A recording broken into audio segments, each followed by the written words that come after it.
सभी चिंतनशील बंधुओं को मेरा अभिवादन। मेरे चैनल अमृत विचार में एक बार फिर आप सभी का हार्दिक स्वागत है। सबसे पहले जिन लोगों ने मेरे चैनल को सब्सक्राइब किया है उन सभी का बहुत बहुत आभार। जिन लोगों ने अभी तक मेरे चैनल को सब्सक्राइब नहीं किया है या जो लोग पहली बार मेरे चैनल से जुड़ रहे हैं, कृपया मेरे चैनल को सब्सक्राइब करें, लाइक करें और ज़्यादा से ज़्यादा लोगों को शेयर करें, जिससे मैं इसी प्रकार अन्य जानकारियाँ ज़्यादा से ज़्यादा लोगों तक पहुँचा सकूँ। आप लोगों के जो भी सुझाव या विचार हों वो आप मुझे कमेंट सेक्शन में दे सकते हैं। पिछले वीडियो में हमने विवाह संस्कार के बारे में बात की थी, जिसमें हमने 3 प्रकार के विवाह की बात की थी: बाल विवाह, किशोर विवाह और युवा विवाह। आज हम बाल विवाह के ऊपर विस्तार से चर्चा करेंगे। हमारे देश में बाल विवाह बहुत देर तक प्रचलित रहा है और अब भी गैर कानूनी होते हुए भी अनेक स्थानों पर प्रचलित है। दूध पीते बच्चे बच्चियों के यहाँ विवाह होते रहे हैं, परंतु यह समझना कि अपने देश के इतिहास में शुरू से ही यह प्रथा रही है, गलत है। मोटे तौर पर किसी देश का इतिहास 3 भागों में बांटा जा सकता है: आदि युग, मध्य युग तथा वर्तमान युग। भारत का आदि युग वैदिक युग था, मध्य युग मनु आदि स्मृतिकारों का युग था और वर्तमान युग हम सबका जो आज है उनका युग है।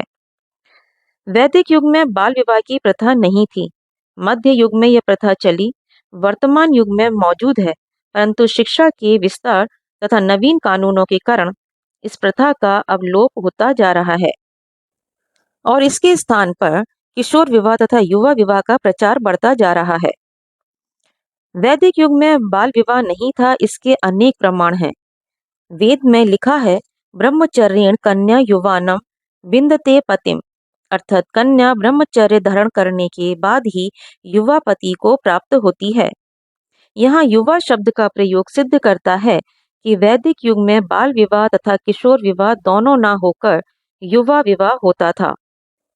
वेद में एक दूसरे स्थान पर आता है, सोमः प्रथमो विवदे गंधर्वो विवद उत्तरः, तृतीयो अग्निष्टे पति स्तुरीयस्ते मनुष्यजः, अर्थात कन्या का सबसे पहले सोम से संपर्क होता है, फिर गंधर्व से, फिर अग्नि से और उसके बाद पुरुष से।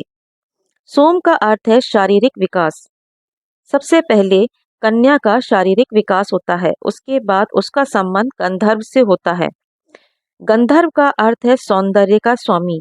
इसका अभिप्राय यह है कि शारीरिक विकास के बाद कन्या का सौंदर्य निखरने लगता है, उसमें ललित कलाओं का विकास होने लगता है और उसके बाद कन्या के विकास में तीसरी अवस्था आती है, जिसे यहाँ अग्नि कहा है।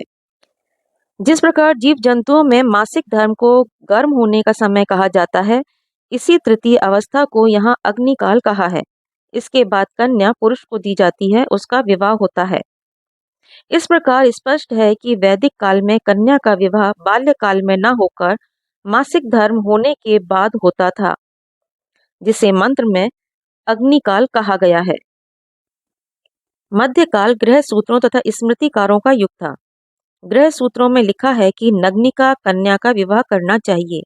नग्निका का अर्थ है जब वह नंगी फिरती हो, उसे अपने नग्न होने का भी ज्ञान ना हो, अर्थात बाल विवाह। बाल विवाह का यह श्री गणेश कहा जा सकता है, परंतु महाभारत में 16 वर्ष की लड़की को नग्निका कहा गया है और उसी के विवाह का विधान है। इसका अर्थ यह हुआ कि गृह सूत्रों के समय तक बाल विवाह प्रारंभ नहीं हुए थे, स्मृतिकारों के समय इसका प्रारंभ हुआ। मध्य युग में भारत की राजनीतिक अवस्था अस्थिर हो गई थी। विदेशी लोग जहां तहां से आक्रमण करने लगे थे। परिवार की रचना संयुक्त परिवार का रूप धारण किए हुए थी। जिस बालिका ने दूसरे घर जाना है, वहां जाकर सास ससुर आदि संयुक्त परिवार के भिन्न भिन्न व्यक्तियों के बीच रहकर हर एक से किस प्रकार बरतना होगा, यह सब सीखना है। उसे जितनी जल्दी से जल्दी घर से विदा कर दिया जाए, जिससे उस घर की बातों को वह जल्दी सीख जाए। यह भावना घर करने लगी और बाल विवाह का श्री गणेश हुआ। इन्हीं दिनों सती प्रथा भी प्रचलित थी। पति के मर जाने पर स्त्री चिता पर चढ़कर अपना अंत कर देती थी।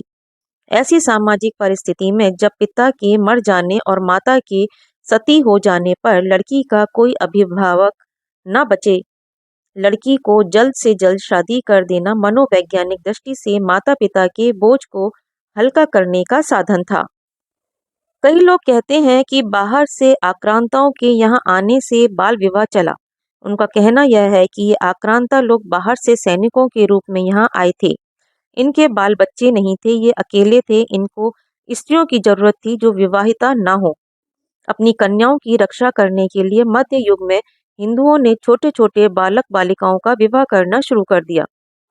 जो कुछ भी हो, यह स्पष्ट है कि बाल विवाह की प्रथा वैदिक काल में ना होकर मध्य काल में प्रारंभ हुई। इस समय भी विवाह के दो भेद रखे गए, एक तो संस्कार और दूसरा द्विरागमन, गौना, डोली आदि। इसका अभिप्राय यह था कि राजनीतिक अवस्थाओं को देखकर तो बाल विवाह को प्रचलित किया गया, परंतु प्राणी शास्त्रीय तथा सांस्कृतिक दृष्टिकोण को भी भुलाया नहीं गया। इसीलिए असली विवाह द्विरागमन, गौना, डोली आदि के बाद समझा गया। इस समय मंत्र तो वही पढ़े जाते थे जिसमें युवावस्था की विवाह का विधान था, परंतु मंत्रों के अर्थ की तरफ कोई ध्यान नहीं देता था। युवावस्था के मंत्रों से ही बाल्यावस्था के विवाह कराए जाते थे। वैदिक युग में जो मंत्र कन्या के युवावस्था में विवाह के लिए समझे गए थे, उन्हीं को तोड़ मरोड़कर कन्या का बाल्यावस्था में विवाह किया जाने लगा। इसमें स्मृतिकारों ने रास्ता साफ कर दिया।